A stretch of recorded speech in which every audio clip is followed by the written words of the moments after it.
और क्या है, अधिकार भी बहुत बड़े हैं, पूरे ब्लॉक का मालिक होता है। इसका मतलब वह उद्देश्य जो व्यक्ति को उसे पूरा करने हेतु क्या करे, आकर्षित करे, उसको हम क्या कहते हैं, कर्षण। एक सदिश हो गया, दूसरा क्या हो गया, कर्षण। तीसरा होता है तल क्रम, वह स्थान जहां पर रहकर उद्देश्यों को क्या किया जाता है, पूरा किया जाता है। जैसे आप ग्रेड फर्स्ट के लिए तैयारी कर रहे हो, है ना, तो ग्रेड फर्स्ट की पोस्ट आपके लिए आकर्षण है। क्लियर है। और मेरे द्वारा दिए गए या बाकी साथी सम्मानित जितने भी गुरुजन हैं उनके द्वारा दी गई गाइडेंस क्या है, सदिश है। और जहां पर रहकर, मतलब इस एनवायरमेंट में जहां तुम बैठे हो, इसमें रहकर तुम्हारे उद्देश्य पूरे हों, तो ये एनवायरमेंट तुम्हारे लिए किसका काम करेगा, तल क्रम का। तो उसने ये कहा कि आवश्यकताओं को पूरा करने के लिए, सीखने के लिए 3 चीजें होना जरूरी हैं। और वो तीनों चीजें किस में होंगी, वातावरण में। क्या, गाइडेंस का होना जरूरी है जो कि सही दिशा दे। एक उद्देश्य का होना जरूरी है जो आपको क्या करे, आकर्षित करे। आकर्षित नहीं करेगा तो आप मतलब क्या क्यों करोगे। आपको खाना आपने खा सको, पेट भर के खा चुके हो, अब आपके सामने खाना रख दे कोई, आप उसकी तरफ शक्ल ही नहीं देखोगे उसकी कि खाएं कि नहीं खाएं। क्यों, क्योंकि आपको अब क्या नहीं है, वो खाना आकर्षित नहीं कर रहा है, क्योंकि ऑलरेडी आपकी आवश्यकता ही नहीं है, तो आकर्षित नहीं कर रहा है। तो ऐसा उद्देश्य जो आपको आकर्षित नहीं करे वो पूरा ही नहीं हो सकता। भाई जो उद्देश्य, कई बार क्या होता है कि छोटी पोस्ट का मिलना पॉजिटिव भी होता है, और कई बार छोटी पोस्ट का मिलना आदमी को लाइफ टाइम खत्म भी कर देता है।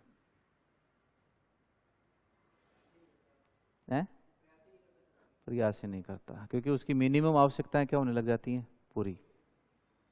और जैसे ही मिनिमम आवश्यकताएं की पूरी हो जाती हैं तो वो उसका आकर्षण नहीं बनेगा। एक मैं आपको रिसर्च बताता हूँ, उदयपुर भी जाता हूँ मैं पढ़ाने, ठीक है। तो वहाँ मैंने देखा, आप हैं क्या कि कोई उदयपुर की साइड से हैं क्या कोई आप में से, कोई नहीं है। तो वहाँ मैंने देखा कि जॉब प्रोफाइल में अच्छी जॉब प्रोफाइल किसी के पास नहीं है। कोई होटल में काम कर रहा है, कोई गार्ड की नौकरी कर रहा है ना, लड़कियां ब्यूटी पार्लर चला रही हैं या ऐसा कुछ, मतलब एक छोटा मोटा जो काम चला हुआ जुगाड़ू जो जॉब होता है ना, वो कर रहे हैं। कारण है, जैसे ही उन्हें जॉब की आवश्यकता होती है तो वहाँ पर नेचुरल रिसोर्सेज पूरे हैं, खेती भी ठीक ठाक है, टूरिज्म भी अच्छा है ना। जब खूब सारे होटल इंडस्ट्री में होटल चलेंगे तो उनमें वेटर की भी आवश्यकता होगी, गार्ड की भी आवश्यकता होगी, कुक की भी आवश्यकता होगी, होती है ना। तो उनको तुरंत क्या मिल जाता है, जॉब। तो एक बड़े पद के लिए जो उनको एक्सट्रीम एफर्ट करने चाहिए थे वो कभी सोच ही नहीं पाते हैं। ये मेरा खुद का है एक आकलन, मैंने जो जैसे देखा। क्योंकि अक्सर हम लोगों से एक सवाल पूछा जाता था कि सर जहाँ जाओ टीचर्स झुंझुनू के सबसे ज़्यादा मिलते हैं, गवर्नमेंट सेक्टर में या प्रशासनिक पदों पे ज़्यादा मिलते हैं, या फिर फौज में झुंझुनू के सबसे ज़्यादा सोल्जर्स हैं। आप में से है क्या कोई झुंझुनू का, नहीं है। उसका कारण खोजना जरूरी था ना? तो कारण ये है भाई साहब, न तो हमारे लोगों के पास में बहुत बड़ा जमीन का बैंक है, लैंड बैंक बड़ा नहीं है, ठीक है। और खेतड़ी के अंदर कॉपर फैक्ट्री थी तो उसकी वजह से पूरे झुंझुनू जिले का पानी का स्तर भी क्या है, काफ़ी नीचे है ना। 70% झुंझुनू डार्क जोन में है, ओके। और ये स्थिति बन गई थी 2001-2 के बाद ही, मैं तो स्कूलिंग में था। क्लियर। अब हुआ क्या कि न तो हमारे पास में बड़े जॉब हैं, न हमारे पास खेती है, न हमारे पास क्या है, पानी है। हमारे पास 3 चीजें बची, आर्मी और आरपीएससी। मरता क्या न। अब कॉन्सेप्ट को समझो आप, मैं क्या बता रहा हूं, ठीक है।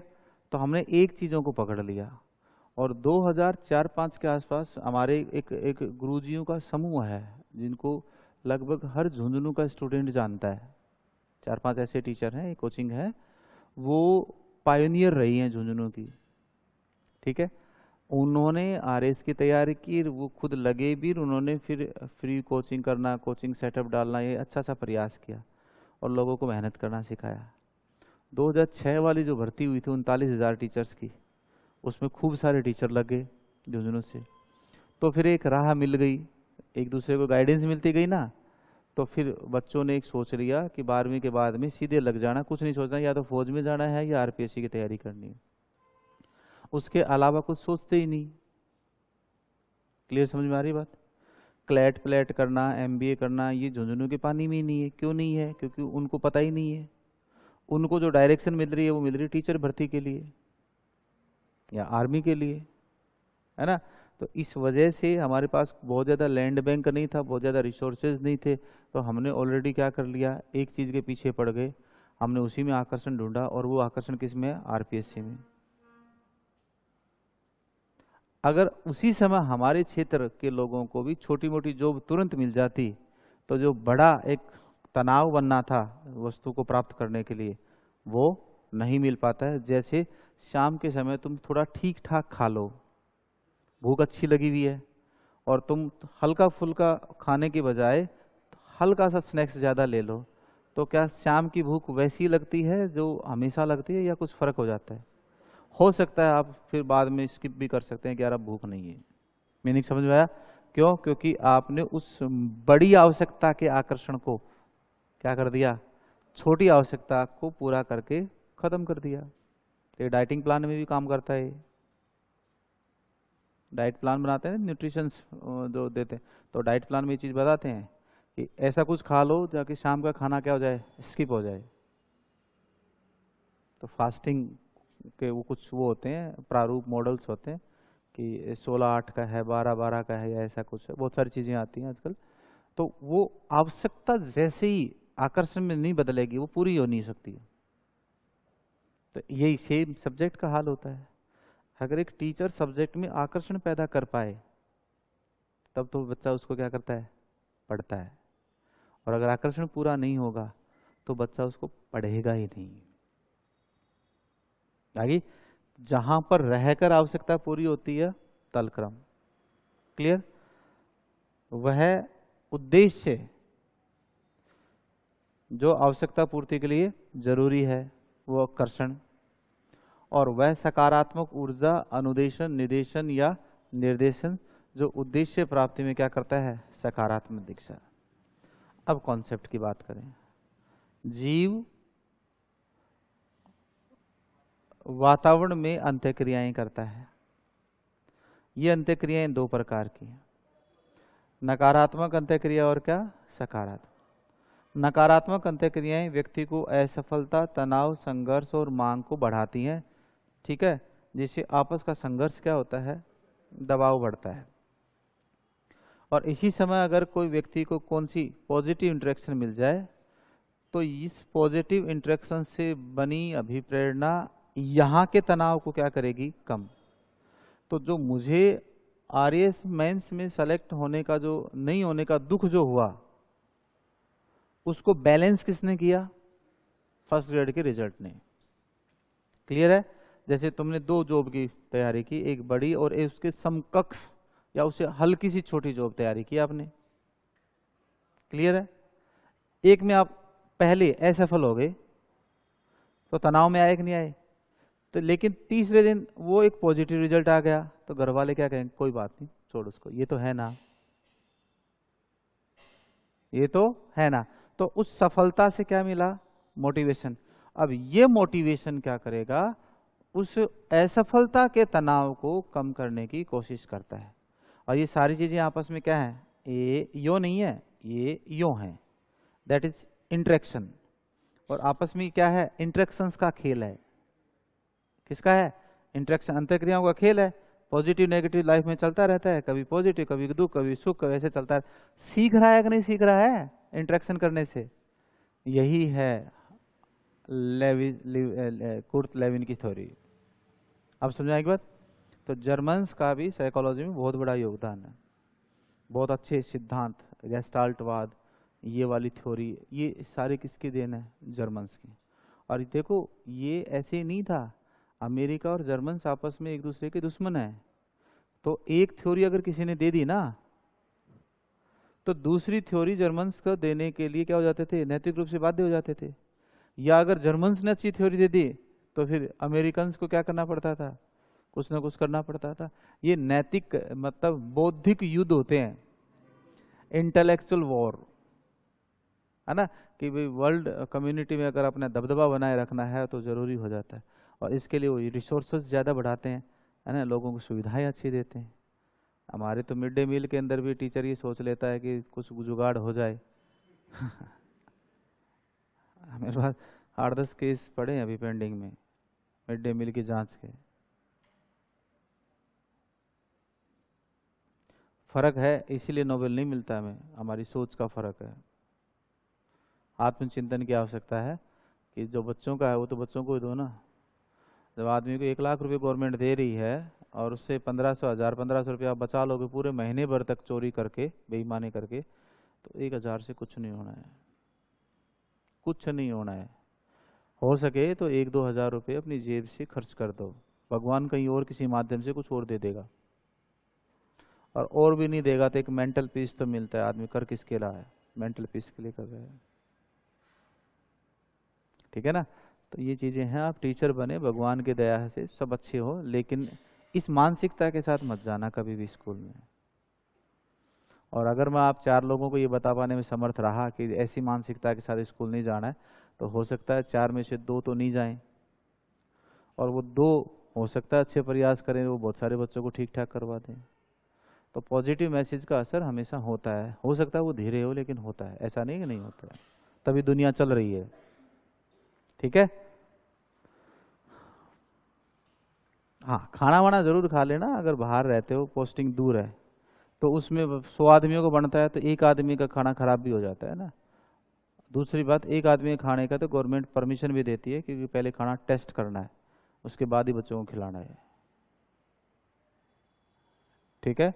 और एक जने का खाना आपको शाम तक रखना भी है ढककर, क्या कि कोई टीम अगर जांच के लिए आ जाए तो ये आपके पास प्रूफ होगा कि खाना बना था।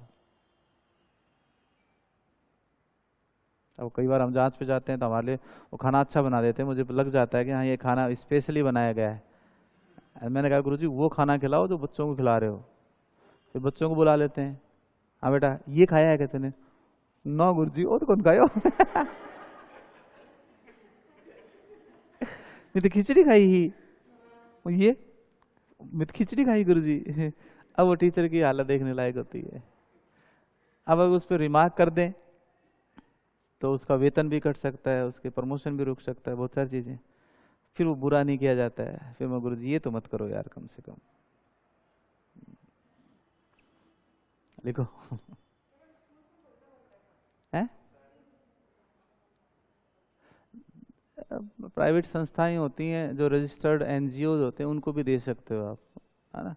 लेकिन 50-50 किलोमीटर स्कूल हैं तो वहाँ स्कूल वहीं बनता है खाना, एनजीओ कहाँ तक पूरा। और एनजीओ का खाना ज़्यादा बेटर नहीं होता है, वो अच्छा नहीं बनता है, ताज़ा नहीं बनता है। वो सुबह लगता है बना बुनो के दोपहर तक सप्लाई करेगा 10 स्कूलों को, वो नहीं। हमारे भी जैसे मैं जहाँ पोस्टिंग हूँ वहाँ आसपास के पीओ क्षेत्र में 2-3 एनजीओ काम करते हैं, वो हैं, वो पॉलिटिकली इन्फ्लुएंस्ड होते हैं, उनको ठेके मिल जाते हैं, ठीक है। तो जहाँ पॉलिटिकली इन्फ्लुएंसर आ गया ना, वहाँ बच्चे की क्वालिटी क्या हो जाएगी? कम हो जाएगी। और जहाँ पर एक बहुत नॉर्मल सा फ्री होगा सिस्टम, और अच्छे टीचर अगर मिल गए, उनके पास चार्ज है, तो कई खाना भी बहुत अच्छा खिलाते हैं। और नॉर्मली साइंस टीचर को देना चाहिए, वो न्यूट्रिशन का ध्यान रखता है, क्या चीज़ होनी चाहिए, सिस्टमेटिक होता है वो काम। लिखो भाई।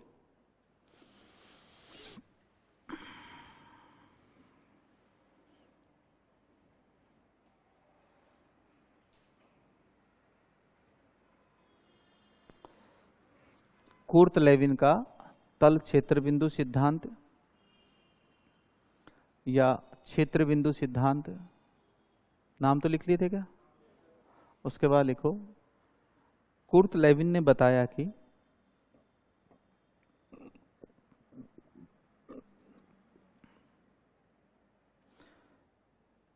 कुर्ट लेविन ने बताया कि अधिगमकर्ता, अधिगमकर्ता का मतलब यहाँ जीव है ना, जो सीख रहा है। अधिगमकर्ता वातावरण के साथ अंतःक्रियाशील रहता है, वातावरण के साथ अंतःक्रियाशील रहता है,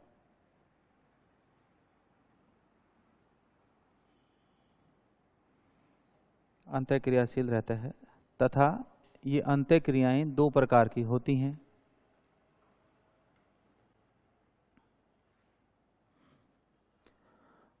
अंतःक्रियाएं क्या होती हैं? दो प्रकार की होती हैं।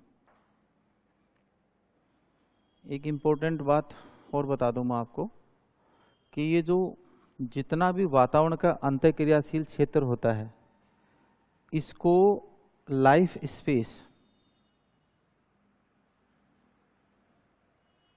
क्या बोलते हैं? लाइफ स्पेस या जीवन आयाम या जीवन वृत्त, या इसी को एक शब्द दिया जाता है ईसेसिस।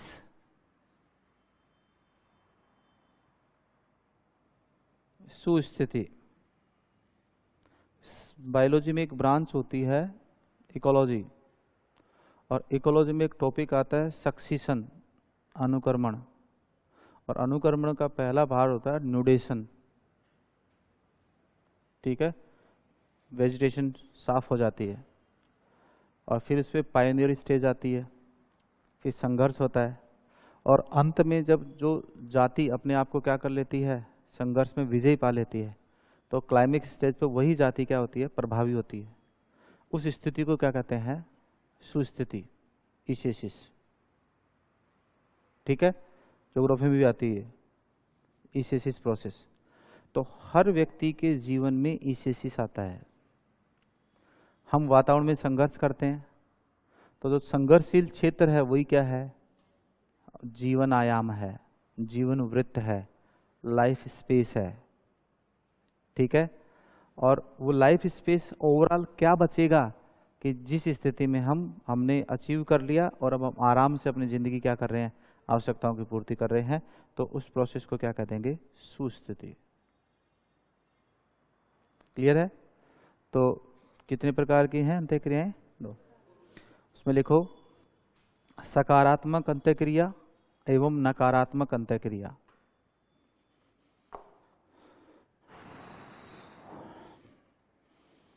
सकारात्मक अंतःक्रिया, नकारात्मक अंतःक्रिया। पहले लिखो सकारात्मक।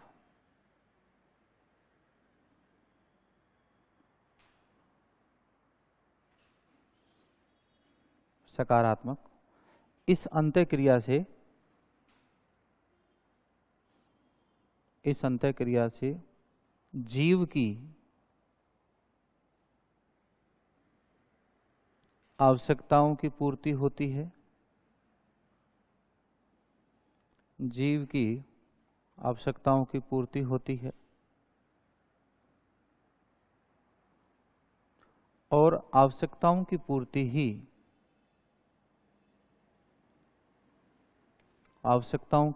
ही जीव के लिए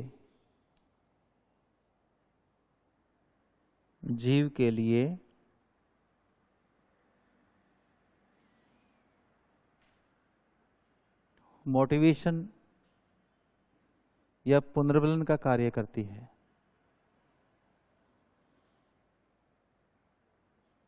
पुनर्बलन का कार्य करती है।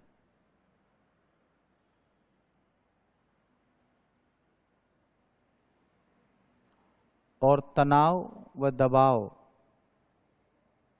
में कमी आती है। जो मिल जाएगा तुम्हारे दबाव में भी क्या आ जाएगी? कमी। अब जो तुम ऐसी यात्रा पर निकले हुए हो जिसकी मंजिल कब है ना, स्टेशन कब आएगा, ये दिमाग में अनिश्चितता है ना। और जब ये पता होना कि इतने समय बाद स्टेशन आ जाएगा तो रास्ता आसान होता है, और जिस स्टेशन का पता थोड़ा धुंधला होता है ना, तो वो थोड़ा यात्रा मुश्किल होती है। है ना। तो हमेशा एक एक चिंता तो रहती है ना दिमाग में, हमारा क्या होगा।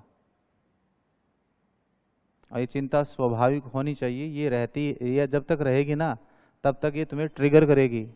ट्रिगर का मतलब समझते हो, उस दिशा की ओर बढ़ाने हेतु प्रेरित करेगी।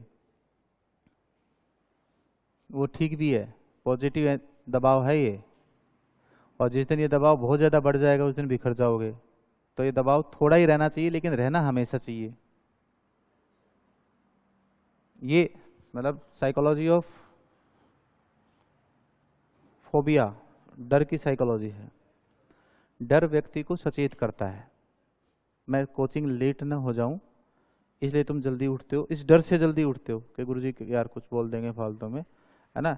थोड़ा जल्दी उठता हूँ यार, 3 दिन हो गए मैं तो जा पाती हूँ, लेट हो जाती हूँ, है ना। तो मुझे क्या उठना चाहिए, जल्दी उठना चाहिए। डर आ गया कि नहीं आ गया दिमाग में, है ना।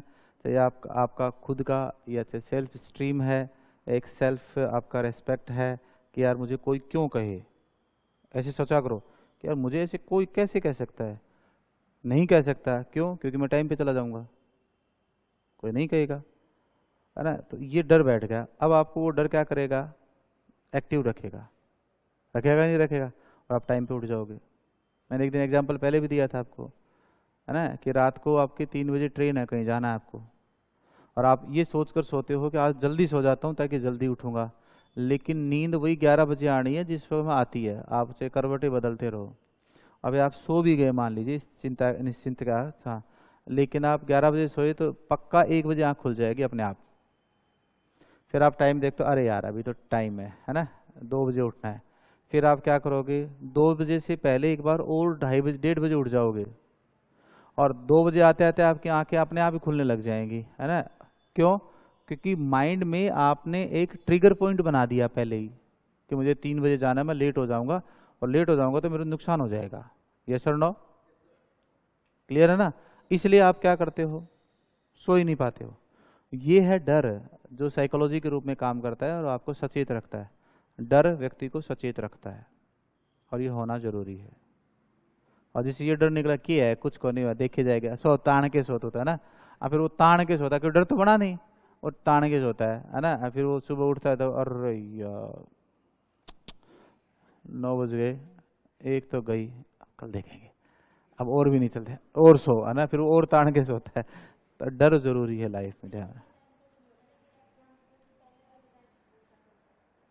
तो वो जैसे जैसे दबाव बढ़ गया ना तो डर बढ़ गया। अब मैंने तो एक एग्जाम्पल दिया है ना। ट्रेन दूसरी आ जाएगी, लेकिन आपको निश्चित समय पर पहुंचना है, तो दूसरी ट्रेन तो लेट पहुंचाएगी ना। एक बार ही आएगी ना, वो दूसरा ऑप्शन तो उस समय तो है नहीं ना। बात कॉन्सेप्ट को समझो कि मैं क्या बता रहा हूँ। एग्जाम के टाइम पे वो कंटिन्यूटी में क्या रहता है कि यार मैं फेल ना हो जाऊँ, फेल ना हो जाऊँ, इसलिए वो लगातार बना रहता है। तो फिर तो तुम धड़क धड़क के पढ़ते हो, बोले ऐसे दोपहर में सो के दिखा दो मेरे को। अगर सही स्टूडेंट है ना, वो सोने की कोशिश करेगा, 15 मिनट में ऐसी सुइयां से चुभेंगी, और हाँ नींद नहीं आई, क्या होगा, फटाक देने से ऐसे देखते हो। फिर 15-20 मिनट बाद जब पढ़ लोगे तब जाके नॉर्मल होते हो। बीबी, दैट इज एंजाइटी, दुश्चिंता, कुछ अनिष्ट होने का डर है। कहीं मैं फेल ना हो जाऊं, क्या है ये है ना। या कई बार तो अब हम मोबाइल से ही एंजाइटी आने लग गई है। अगर 1 घंटा मोबाइल स्विच ऑफ रह गया तो दिमाग में एक चीज चलती रहती है, पता नहीं किसने क्या कर दिया होगा। मेरा रिसर्च बड़ा तगड़ा है, ऐसे नहीं है, मतलब बहुत प्रमाणिक रिसर्च है। पता नहीं दुनिया को नॉर्थ पोल कहीं उठकर पूर्व में चला गया हो, है ना, साउथ पोल खिसक गया हो, दुनिया इधर से उधर हो गई हो, है ना। ऐसा कुछ नहीं होता है ना। जो तुम्हारा है वो तुम्हारा ही रहेगा, और जो तुम्हारा है ही नहीं उसको तुम रोक भी नहीं सकते, ये बात भी ध्यान रखना, है ना। सही कह रहा हूं। तो ये तो सोच का फर्क है। तो विश्वास इतना रखो, अगर विश्वास करो तो, वरना अगले पे विश्वास करो ही मत, है। विश्वास ही मत करो, मामला ही खत्म। तो मैं तो बहुत बार कहता हूँ, बहुत सारे लोगों की चिंता एक साथ ही दूर कर देता हूँ। अगर तुम्हारा है वो तो तुम्हारा ही रहेगा, रहेगी, है ना। और नहीं है तो तुम कुछ उखाड़ भी नहीं सकते, अगले को जाना है तो वो जाएगा।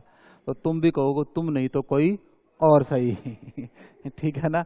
बस मामला झंझट खत्म करो यार, ठीक है, लाइफ में मूव ऑन करो, बात खत्म है ना। या फिर शिद्दत से रहो तो विश्वास करो, शिद्दत से रिलेशन है, अच्छा है तो विश्वास करो। या फिर यूं करते हुए यूं मत देखो किसका फोन आ रहा है, किसका फोन आ रहा है। ये जो एक्शन होता है ना वो खतरनाक होता है। अगला बेवकूफ नहीं होता है ना, वो दूसरे नाम से सेव कर लेगा, दोस्त के नाम से सेव कर लेगा, ले, देख ले। हैं? आदमी को नहीं पकड़ सकता कोई, किसी को कोई नहीं पकड़ सकता है, ये तो हमारा भ्रम है। विश्वास एक ऐसी चीज है जिसके साथ अच्छे से जिया जा सकता है। हैं? हाँ तो लेकिन करो तो फिर करो, अगर किया जाए तो फिर ढंग से करो।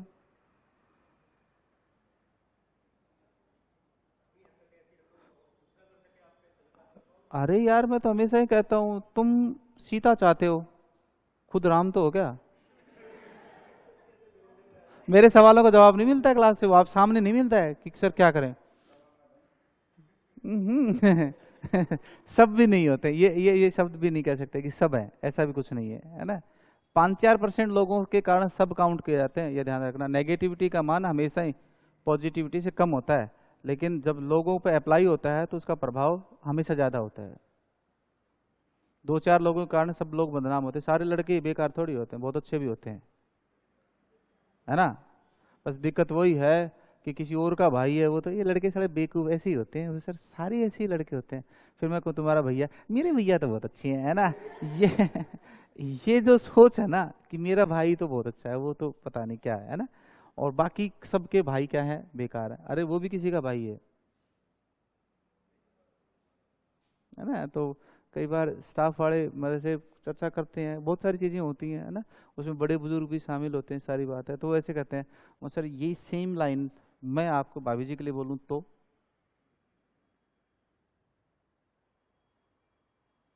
बोले ऐसे कैसे यार, वो तो ये और भी तो सही हो सकता है ना, इसलिए लिमिट रखा करो। 56 साल के हो रहे हो आप। मैं वो मेरे से तो पता नहीं क्या, मेरे ये जीन में खराबी है या गड़बड़ है या कुछ हो रहा है ना, मेरे से रुका नहीं जाता है, मैं तुरंत टोक देता हूँ। टोकना का मतलब मैं पॉजिटिव टोकता हूँ, ऐसे नहीं है। अगला बुरा भी और लगे तो लगे, गलत तो गलत।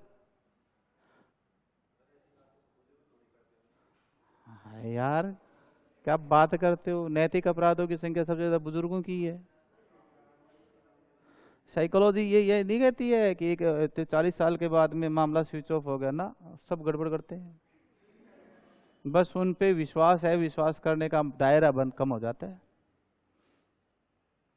ठीक है ना, मैं सबको नहीं शामिल कर रहा हूँ इसमें, कुछ लोग हैं, है ना। प्रवृत्ति अलग अलग होती है ना, जेनेटिक डिफरेंस अलग होता है, तो सारी चीज़ें हैं। और मुझे मेरे ऑफिस के तो बताऊँ, मतलब हमारे ऑफिस में तो पब्लिक डीलिंग का काम होता है। पता नहीं कैसे कैसे नमूने आते हैं, पता नहीं कैसे कैसे आते हैं।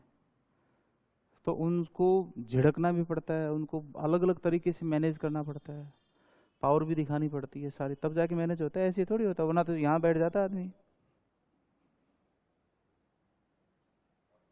और मैं दूरी रखता हूँ, और मुझे अकेले रहने में कोई दिक्कत नहीं आती है। किताबें रखता हूँ बैग में, पढ़ना शुरू कर दो। अगला अपने आप ही चिढ़ेगा कि इसको कोई फर्क नहीं पड़ रहा है, तुम नहीं बोल रहे हो तो अपना एक वर्सेटाइल पर्सनालिटी होनी चाहिए, जिसमें आप हर तरीके से एडजस्ट कर सको अपने आप को। सोच का स्तर थोड़ा बूस्टअप होना चाहिए, है ना। कि आप जिसको देख रहे हो वो किसी की बहन है ना, तो हो सकता है कि तुम्हारी बहन भी बस स्टैंड पे खड़ी हो और तुम्हारी बहन को भी कोई देख रहा हो। ठीक है। और बॉडी के ऑर्गन सभी में सभी एक जैसे ही होते हैं, लगभग थोड़ा बहुत अंतर होता होगा। तो ये चीजें बहुत मायने में मायने रखती हैं, कि मैं अगर किसी को गलत देखता हूँ, मेरी बहन को भी तो कोई गलत देख रहा है।